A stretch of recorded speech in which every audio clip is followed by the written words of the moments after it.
What's up guys, welcome to my vlog. How are you today? In today's vlog I want to do something different. It's not gonna be me ranting about some kind of topic. It's gonna be me teaching you how to ride. Now, I'm not an instructor, so I'm not gonna teach you how to ride per se. I'm gonna show you proper procedures on the road. So why would you like to watch this video in the first place? Well, if you're doing your DAS or you're doing your Mod 2 test, which is on-road kind of test, it will be helpful to you to watch that kind of video, but also you can try it out on your own. So most probably you do own a bike. Maybe it's 125 or maybe it's a bigger bike because you are going from A2 license to A license. So perhaps you own a bigger bike. Now if you own A2 license, I don't think you need a preparation. Maybe if you never had, maybe if you didn't ride your bike very often, then perhaps, you know, refreshing some stuff would be a great idea, because riding on the street is different than riding with an instructor or an examiner even more.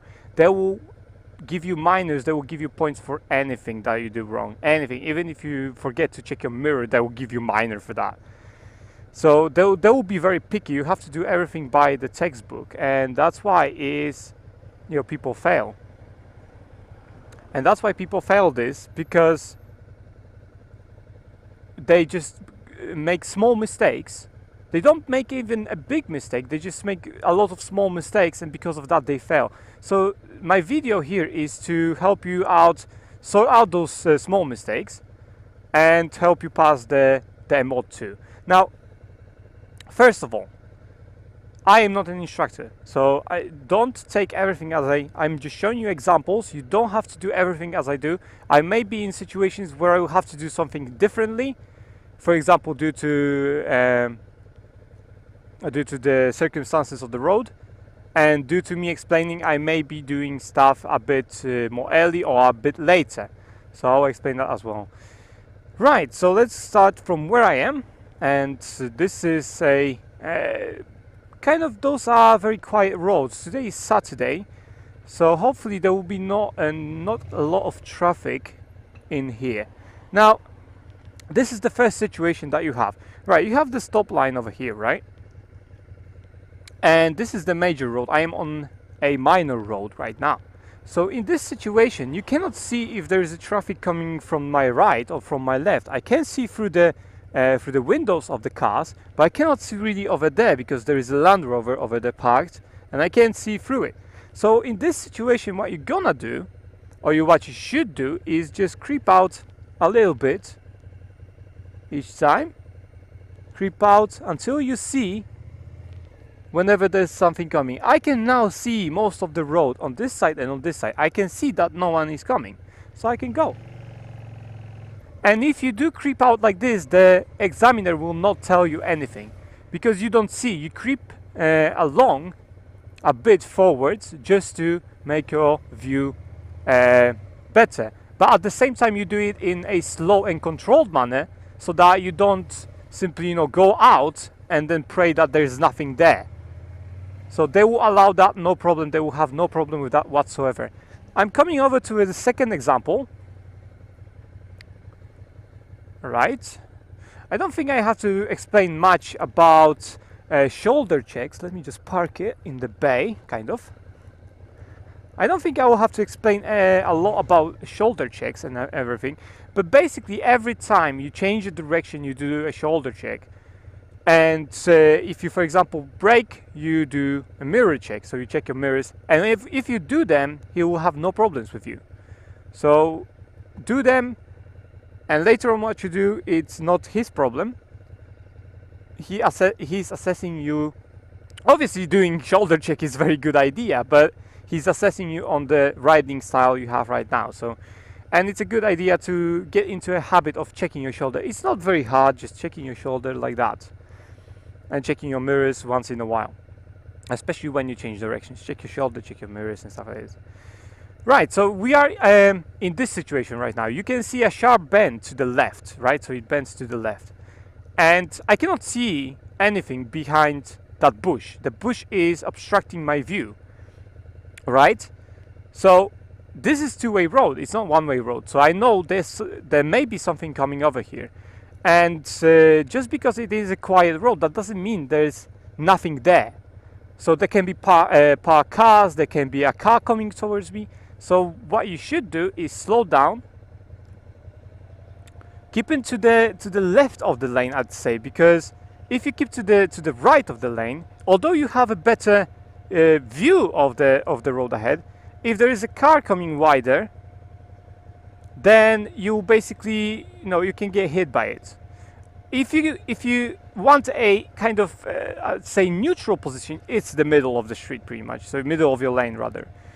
So what you're gonna do in this type of situation, if you cannot see, you assess that you cannot see behind the corner, you don't know if there's something there, slow down. Even if it's a 30 miles an hour road, he will tell you nothing about this, even if you slow down to 15. You cannot see, you slow down, and he will deem that as safe. Because if you go like an idiot 30 miles an hour, then he'll probably give you a minor or even major. So now I can see much further, and I can increase the speed. This is a 20 miles an hour road anyway. It is a bit windy today, so you do have to take under consideration the conditions you're riding under. Now I'm going along nicely. As you can see, another sharp bend to the left. I can see it a bit more, but I'm still slowing down. There are cars parked. I'm checking behind the corner, nothing there. There is a car over there, but it was not on the turn, so there was no problem for me even if I crossed the line a bit, because there was nothing there. But I checked and I knew there's nothing there. There was car coming, but it was not on the turn and I would not obstruct the car. So that's why I could even go over the line a bit, just to make a safety margin on the cars parked on my left. So that's pretty much what you have to think about, You have to look out for whatever the stuff, is there. And if you cannot see something, for example, the bend is obstructed by something, or you don't have a view because of the cars obstructing your view, slow down, creep up if you're on the junction, and if you are on the bend, slow down and just keep to the either left or middle. If there are parked cars, I suggest middle. Sorry, I suggest middle because you have the safety margin over the cars, but also you have some safety from the cars coming the opposite way. So in the middle, they'll probably think that middle is the best when you are traveling forwards, not on any junction or anything like that. All right, we are coming towards the one-way street. This is a one-way street. There was a sign saying it's a one-way street. So what do we do on one-way street? We don't have to worry about the oncoming traffic because there is none. There can be sometimes, which I'm gonna show you probably if I find this road, there can be sometimes cyclists going the other way. And that is because they are allowed to go the other way. So they are allowed to go both way, cyclists, but cars are allowed only to go one way. So this is one-way streets, and cyclists are not allowed, as far as I could see the signs, they're not allowed to go the opposite way as well. So it's a complete one-way street. Everything has to go just the way I am going right now.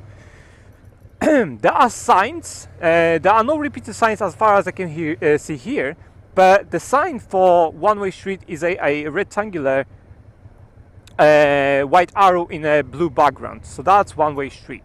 Also, the lane markings at the end of the street will tell you that it is a one-way street. So how do we... Let me just stop over here. Right. There's nothing behind me. Okay. So how do we turn left or right on a one-way street? If we want to turn left, we follow the left curb. If you want to turn right, we follow the right curb. That's pretty much that's it. There's no other explanation. Even if you have two lanes, you follow the right curb if you want to turn right. It's that simple. So for example, if I want to turn right, all right, I'm turning on my indicator. Obviously, I should have done it much earlier, but I'm turning my indicator and I'm using the right of the curb over here. You can see a car coming out. He's going to turn probably. Oh, he's on hazards. Okay, so again, I cannot see much. So I can creep up, creep out, creep out. I can see now, and I can go. So that's how you turn right on a one-way street. You have to go with the curb, with the right curb, pretty much. And if you turn left, you have to go with the left curb. If you go straight, you're probably gonna use the left lane. That's that's what they are going to tell you. Just use the left lane all the time.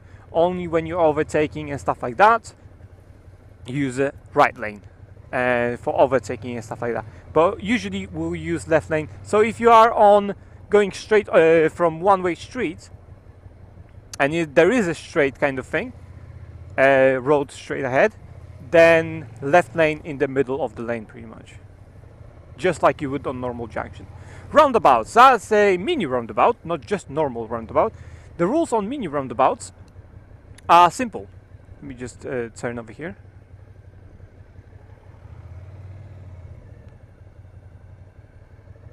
Slowly, gently. You may remember those roads from my vlogs. Alright. I chose this kind of estate, all the buildings, because it's 20 miles an hour and there are loads of things that you can learn on. So, okay, let me return to the mini roundabout that I just passed over there. The mini roundabout is very simple actually in this country, because it's like a junction, but it's just a roundabout. So you have to go around the middle section, the white painted section kind of thing, but it's like a junction. So if you turn right, you put your right indicator on, and then you turn. And when you turn right, you turn off your indicator. That's it. So it's like a junction. It's just that you have to go around this this painted section in the middle. The same with left. If you go left, you turn the indicator left and turn it off when you turn left. So it's very simple, right? And when you go straight, you don't turn any indicators. You just go straight, just like on any normal junction. So you can treat it as a junction. The mini roundabout can be treated as a junction. Just you have to remember that you have to go around the painted area as a bike, because we fit around that area, and therefore we have to go around it. Big cars, remember that big cars, lorries and stuff like this may go through it. So if you see a lorry that is going to turn, for example, and you are not sure, maybe stop, because you should assess the situation, right? So if a lorry has to turn right and has a priority, don't be very eager to turn or go straight ahead after, you know, after the lorry enters the mini roundabout. Just wait a bit, let it completely leave the roundabout and then move, because they're gonna do that kind of stuff and it's normal. Okay, I'm gonna turn over here. So I check my shoulders and turn slowly. Again, this is 20 miles an hour road. Again, as you can see, a bend over here, so I cannot see past it. Now I can go in the middle. See, there is a car over here. Now another thing, if you see that kind of narrow streets, right? If you see the narrow streets and there are cars parked and there's just one, is just enough room for one vehicle on the whole street, then, for example, like here, for example, right, there's just one, it's enough space for me to fit in the car, but the examiner will tell you there's not enough space to safely pass that car. So if that happens and there is a car coming towards you, for example, and you have the space and the car is already in the pipeline, so let's call it a pipeline, then you have to let him go. Just let him go. Just stop in front of a space, let him pass and move out when you are ready. Okay, again, we are turning left and we are following the curb. That's very simple. If you go into a middle and stop, that's a fault. That's a minor already. Again, for example, it may take you, an instructor may take you to a road where there are humps. How do we pass humps? If you have enough space, do it on the left or right. Like this, for example, or left. If you have enough space, if there is a car coming and you have to do it and you want to do it on right, just go through it. So for example, if this one is fine, because this here, the gap between the humps is pretty much on my side of the road, so I don't really have to worry about that. Sorry.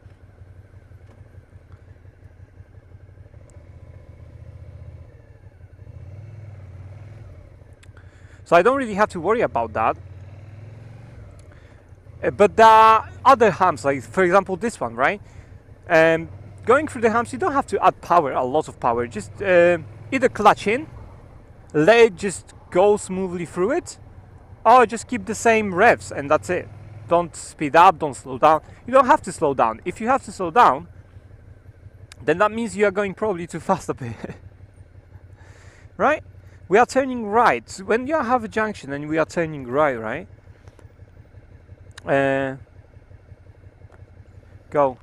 I'm showing people stuff. So you are turning right. This is where you should really be. So this is where you should be in on the junction when you're turning right. There's a space over here between those two lines, and this is where your wheel should be really. This is the best space for you to turn right. It's the best position. Now I mentioned the humps that cross the middle of the street of the lanes. So this is the middle of the lanes, and you could see the humps where the gap for the humps was in the middle. So if you see a car coming, don't try to, let me turn left over here. Don't try to go through that gap, just go over the hump. The instructor, or rather the examiner, will tell you nothing about that. You just go through the hump slowly and that's it. For example, like here, right? There's a car coming, I'm slowing down and I'm going through the hump. There you go. No problem whatsoever. No shock horse, nothing. There's a car and I have priority, but you do have to look out. You do have to look out because, as I said, it's oh, this one is one-way street. This one is one-way street, but the cyclist, as you can see of a sign over there, can go the other way. So this cyclist, that's legal for him to do that. It's a one-way street, but the cyclists are allowed to go the other way. So you can also see not only the signs over here, the blue signs, you can also see the markings on the streets. So do take care when you go onto a street like that. You have signs telling you everything. Not only road signs, you have okay, lane markings or something like that. So on the road markings, you also have signs that are visible every once in a while.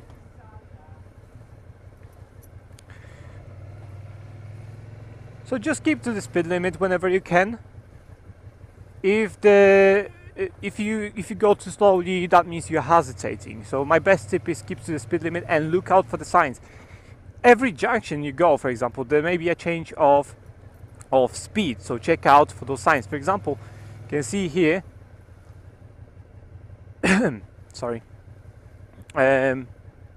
two-way street kind of thing, crossing the changes to two-way street rather. So this part over here is a two-way street,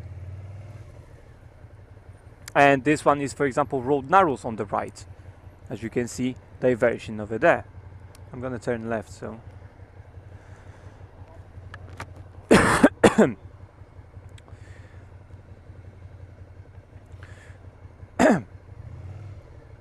you have a bus lane which is from 7 to 7 p.m. So from 7 a.m. to 7 p.m.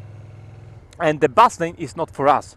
So if I go onto that bus lane, I will get a ticket, but I'll also get a minor for... Thanks, mate. I'll also get a minor or even a major because I use the bus lane which I am not supposed to use. So I'm gonna go to a big roundabout now. This is a large roundabout. Let me just pass, mate. So this is a large roundabout now. You can see the normal roundabout sign over there after the information sign. You can see the kind of free circle pattern kind of thing in a triangle red and white background kind of thing. So this is the sign for a normal roundabout. So this is a roundabout. On that type of roundabout, when we are going straight, we turn on the indicator on after passing the first exit or the second exit. That depends on where the exit straight is. But usually just before our exit, when we pass the exit next to ours, on the left, we turn on the left indicator. If we are turning right, we turn on the indicator right straight away. So for example, if these cars want to go right, they have to turn on the indicator right straight away, and we would turn right. Now if you pass the exit, for example, we are going right, so let's assume we have right, straight, left, so only 3 exits, right? It's just for ease. This one we turn on the indicator straight away if we want to turn left. Straight, we pass the left turn and then turn on the indicator left, and when we turn right, check for buses, and when we turn right, we turn on the indicator straight away to the right, and then after we pass the middle exit, so the straight exit on the roundabout, we turn on the left indicator. So right at the beginning, after this second exit, left, and then we turn off onto a third exit, or rather turn right. So it's very simple. This is 20 miles an hour road. There may be a bit wind noise because my visor is broken, kind of. So sorry about that. The wind noise can be a bit annoying. I'm gonna turn over here to the left. So I put my indicator on, I check my mirrors, I check the sides, check my left side, check it again, and turn. So although I checked it once before I actually changed the position to more of a left to take the turn, I did check it again as well. So this is the position to turn right. So we check, there's nothing, let's go. And slowly, you don't have to do it fast. Again, we are at the turn where, as you can see, the cars will be using this side of the street a bit. So I'm going slowly. I'm going slowly in the middle. In the middle, because if I go to the left, there is a potentially I can hit the car. Or something, someone coming out of the car can hit me. And if I go too much to the right, the car could smash me. The oncoming traffic could smash me. The same situation here. If I have no traffic obstructing me, I can just go in the middle of those. I'm just checking my sides. I'm going on this side because I don't know if there is anything coming over here. There's cars parked and stuff like this. They can easily hide a vehicle. The same is with this one. I could go in the middle because the car would fit, but it's not safe. Again, you do whatever is safe. So here I can slow down, I can go because I can see there's nothing there. So I go. So that's what you really do. It's assess the danger and assess your own riding. So if you want to change the position, you check your mirrors and you check your shoulders, for example. Now let me turn right over here. Right? There's nothing. I can see a car over there flashing, but I'll be able to get past it. I have priority over here, which he didn't give me. But I have priority over here, and that person didn't just give me a priority. You should stop over there. I mean, he slowed down, but whatever. Okay, turning right. One more time, I'm checking. They have a lot of time. Now, if you hesitate, that's also very bad. You cannot hesitate. If you see a car that was like this distance I showed just now, so there was a hump and everything over there.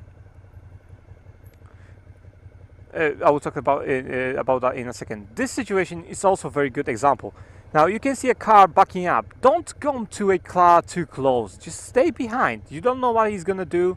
You stay behind, let him go, and then move out.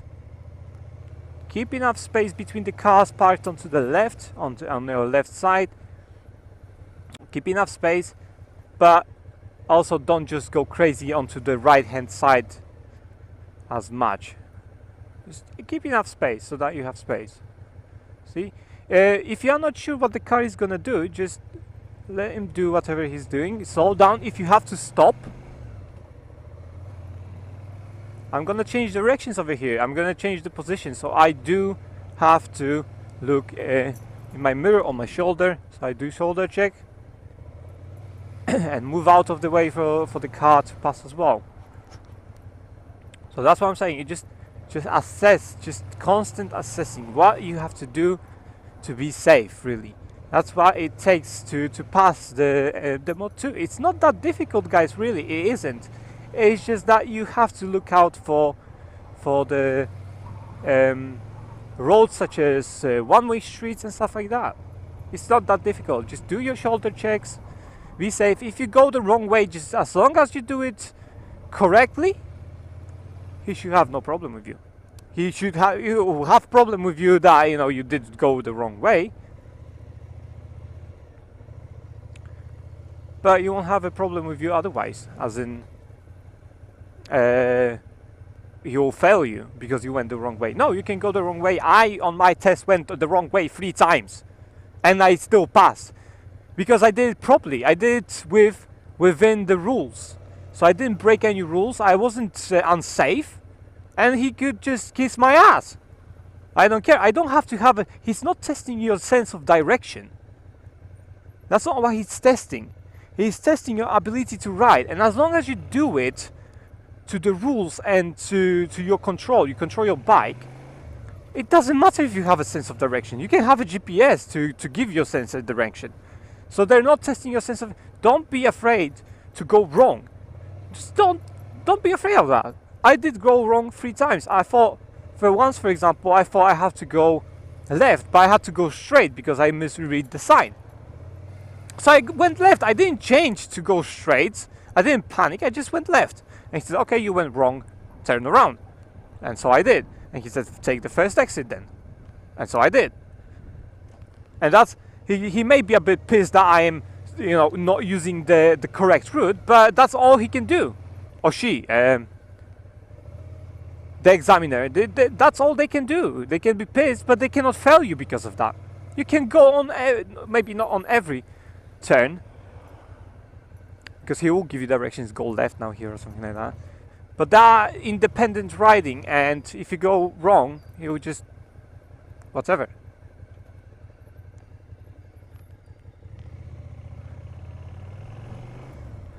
So that's what I'm saying, guys. It's very simple. Just look out where you're going. Look in front of you, look at the signs, and you should be fine. As long as you have control over your bike, you should be fine. And as long as you do everything safely. And it's not that difficult, as I said. I passed it first time, and it's seriously was not that difficult. I was more concerned about the mod 1, which I almost failed. I passed it, but I almost failed. The guy would say, you barely passed it. And I was more concerned about that than mod 2, because I had much more... Oh, see? A car over here. So that's why I'm saying, keep to the middle at most. Don't ever go to the right on that type of turns, because you don't know if there is a car, but that's one thing. And the other thing is if he's going wide or he's cutting the corner kind of thing. So that's a very good... so that kind of thing, and go through the humps if you have to, right? See, I have to slow down. If you have to stop, you don't have to go just because you're on the bike and you can fit. No, just stop. If you have to, stop. I slowed down, but I could stop. If I had to, I would stop. I was prepared to stop. My leg was on the lever to brake. I was already braking, so if I had to stop, I would just press harder and stop. So that's what I'm saying, guys. It's really a common sense kind of thing. Just follow the rules, follow the signs, and just be safe. That's it. It's not that difficult. Seriously, man. As I say, it's less. Mod 1 is more stressful because you don't do figures of 8 and shit like that every day on the road. But if you ride on the road every day, as a learner even, then it's very simple. Moto, it's just like ride out with a guy that tells you for 20 minutes where you should go, and then tells you a sign, read the signs till you go to, I don't know, Dartford to, or you go to Islington, or you go to parking or whatever, right?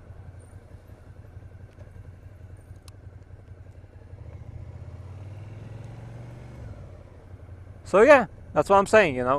It's that simple, guys. Just follow the rules. That's all. Now I can give you some tips as well, and the tips I can give you are: don't keep your leg on the lever for your back brake. Just always take it off.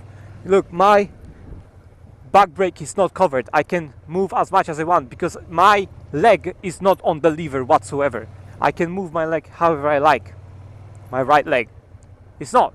When I choose to, see, I can brake. But now I don't brake, and my foot is. That's not the best idea to actually do that in front of a junction. I'll let him pass. I'm going straight as well. So look, my lever is not covered by nothing. My foot is next to the lever pretty much. So that's what I mean, Don't just put it over it. You don't have to ride like that. It's very uncomfortable as well, I found. Just put it next to you, and then you can, if you have to, look. That's how fast I can go with my back brake. And the front brake as well, just don't keep it on all the time. Slow maneuvers are done with the back brake, obviously. Now, I'll tell you in a minute, continue. But in this situation, you should slow down or stop. Not, if you can overtake him slowly, but let him just maybe go into, as a learner, go into the bay a bit and then overtake him. So that he committed or she committed to the turn, to parking and stuff like that. Again, it would not be classed as hesitation. So we are on the one-way street, remember? I'm turning left here. So if I'm turning left, what I'm gonna do? Follow the curb to the left. And I cannot see any cars, so I can go. So don't cover the brake with your foot. Never do that. Brake only when you have to brake. That's all. When you have to slow down, use the brake. Otherwise, just keep your hand and your foot away from the brakes, because you don't need them. And if you are going around, right, and the light stays on, that's a minor, and it can be a major. It can be a major because you are confusing people. And if you are confusing people, that means you can have a crash, and he will fail you for that. So that's one tip. Another tip is do your shoulder checks. Remember to do your shoulder checks. Whenever you change direction, just make it your second nature. Just make a shoulder check and that's it. It's not that difficult. Okay, so this is one-way street though. Remember that's one-way street. Although cyclists can go the other way again. But it is one-way street. Okay. In this type of situation, they will probably let you out. If you are with the... I just let this car pass. If you are with the examiner, they will probably let you pass. But I'm gonna squeeze in here.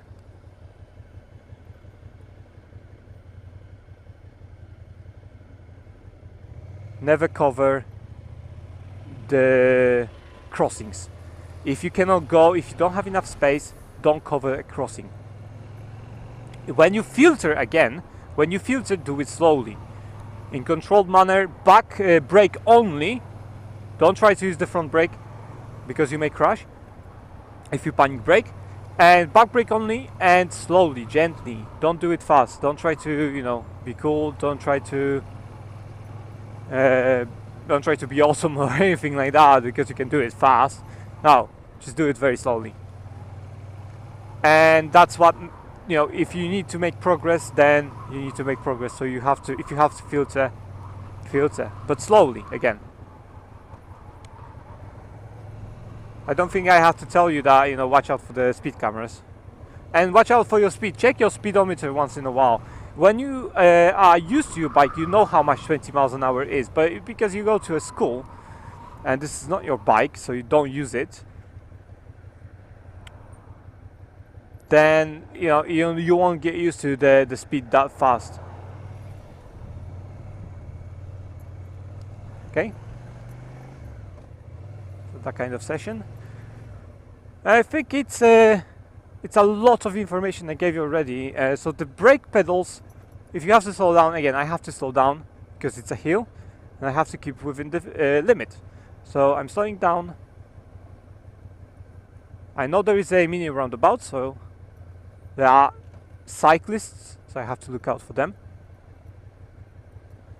They're not coming. Okay, going straight. Right? This is a give way. I have to give way here if I see oncoming traffic. But I don't see, so I don't have to stop. So don't stop if you don't see any oncoming traffic with that kind of sign. You don't have to stop. It's not a stop line. Line is just for oncoming traffic, so you have to give priority. That's all. So yeah, I think it's not that hard. Just check your mirrors once in a while so that you know what is behind you. Don't try to check where the instructor, or rather not instructor, but the examiner is. That's what I actually did last time. But you don't focus on what's in front of you if you check for your examiner. Don't try to check where he is. He is behind you. Don't worry. He is there. He's gonna be there. If he's not there, he will tell you through the radio that you'll just pull over somewhere safe and I will join you in a minute. Something like that. So don't worry. He is going to be behind you. That's for sure. You're not gonna run away from your instructor, or rather the examiner. You're not gonna run away from him. He's much better rider than you. So you're not gonna run away from him. So you don't have to worry about him. Just check your mirrors, not for him. Check your mirrors when you have to check your mirrors. When you want to know what is behind you, what is happening behind you. If your actions, for example, like braking, will affect the others behind you. So check your mirrors, and he will see that. You have to move your head a bit to see the mirror, and he will see those movements. Okay, so I'm gonna stop here. I'm gonna let him pass, and now I can go. So this is the situation I talked about. He's already in the pipeline. He has no space to give me space, so I just let him go. I stop, let him go, and I continue my journey. That's it. It's very simple. Again, there's a car, but I check my shoulder, nothing. I can go. Again, I see nothing in front of me, check my shoulder, nothing. And just go.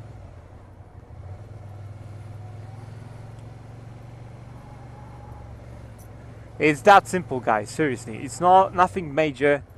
I know you will be stressed. I was stressed as well for my mod 1 at least. For my mod 2, but much less. Just experience, man. Experience gives you a lot. I've been on the road for many years before I actually did my mod 2 and mod 1. And as I said, mod 1 is harder for me, at least. For me it was harder and much more stressful because I don't do figures of 8, U-turns and everything like that every day. And I do junctions every day. I do roundabouts every day, right? And that's what I'm saying. Okay, so we're gonna turn right. This is a mini roundabout. On the mini roundabout and on any roundabout, what you do is pretty much stand in the middle of the lane. Middle of the lane. Don't try to go onto the left side of the lane or right side. Middle. Always middle. It's the safest position. That's what's gonna. That's what they're going to tell you is the safest position, middle of your lane, pretty much. Which where I am right now. I'm not trying to show you right or left lane movements kind of thing. I'm trying to show you how you are supposed to ride, really. So in the middle. They are not trying to test your advancements. They're trying to test how safe you are and stuff like this on a bigger bike. That's pretty much it. Don't know why you're not turning, mate, so I'm just gonna go. You don't have to let these people go, by the way. You don't have to stop. If it can create danger for you. Stop and let them go. For example, there's a guy coming out from a right of the street, from the right hand side, right? And he's already in the middle, so he's blocking the way over there, for example. So this is blocking the oncoming traffic, and he's on the lane over here. So what are you gonna do? The best thing to do is actually to let him go, because that way you have this guy off your head. You don't have to worry about him. He's gone. You don't have to do any maneuvers to swerve or anything. You don't have to worry if he sees you or not. Just let him go. That's it. But obviously, let him go if there's nothing, you know, if you don't have to brake sharply and you won't create dangers behind you. So you do check your mirrors and brake. If you can. If you cannot brake, ignore. Just go. If there's something, obviously there's an examiner behind you, so nothing is gonna sit on your ass, to be perfectly honest, because there's gonna be examiner behind you. So you can probably brake more, like 99% of the time you'll be able to brake and let that guy go. Okay, so we are back to the usual place. So that's a small demonstration. Small demonstration of this one is tight, and there are lots of holes, so I won't be able to make that turn. I would be, not with those holes though, I probably would be able to make that turn. This is actually smaller than the required length of, because the required one is a bit bigger. Anyway. Okay, dude. Let me just skip that kid. I don't want him to kick his ball into my face or whatever. Right, so what the hell are you doing? This is falling off though. Don't worry about this. Right, so we are back where we came from. And I think I showed you a lot of things. So I showed you one-way roads. I showed you some bus lanes. So check the signs of the bus lanes wherever you can use them. Use them. If you cannot use them, don't even try to get near them, because besides getting a fine, you can get a minor or even a major. If I don't know, depends on the situation. I think when you don't see, slow down. The less you see, the slower speed should be. It could be a catchphrase though, and assess the dangers on the road. So if there is a bend, for example, you cannot see, a car may be coming, so you slow down, take the middle of your lane, turn, and then you can adjust that based on what you see behind that turn. Humps, as I said, humps are very simple. If you have humps that separate, there is a space between the humps and it's on your side of the street, you can go through that space. But if it's like this, so the space is in the middle of the street, so it's between the lanes, then do look out. If you see nothing, then sure, you can use that space anytime you like, and they will tell nothing to you. As long as there is nothing coming and you are sure of that, there is nothing coming. So on that straight, if I go straight and then use that space between them, that's fine, because I can see nothing coming, and that will be fine. He will say nothing. But if there is something coming and you use that space, that's potentially dangerous, and he can give you minor or even a major, depending on how close you were with the situation, kind of thing. And if you have to, just go through the hump. That's it. He's not gonna tell you anything. Just go through the hump. All right, guys. I think that's a lot. Oh yeah, one more thing. Remember to turn off your indicators. Remember about that. So every time you turn on an indicator, I'm turning left, right? Turn on an indicator. The first thing you do, okay? I've creeped out. Yeah, I can see the road ahead. I can go. The first thing you do, turn the indicator off. Then you can change the gear. So first thing you do, change the indicator. Turn off the indicator. That's the first thing you do. Just kind of program it to your mind. The first thing after you turn is turn off the indicator, and then only after that you can change the gear. See how much he cut that corner, this car? So if I was standing over there in the middle while I was turning left, he could run me. So thanks guys for watching. I hope you found it enjoyable, but at the same time educational. I hope you found it useful to you, and that you get some kind of idea on how to practice by yourself. That's really my goal. Just practice by yourself, right? Practice by yourself, and the more you practice, the better you're gonna be at it. So just look at yourself critically. You don't have to post anything on YouTube. Whenever you do mistakes or not, it doesn't matter. Just look at your own stuff with a proper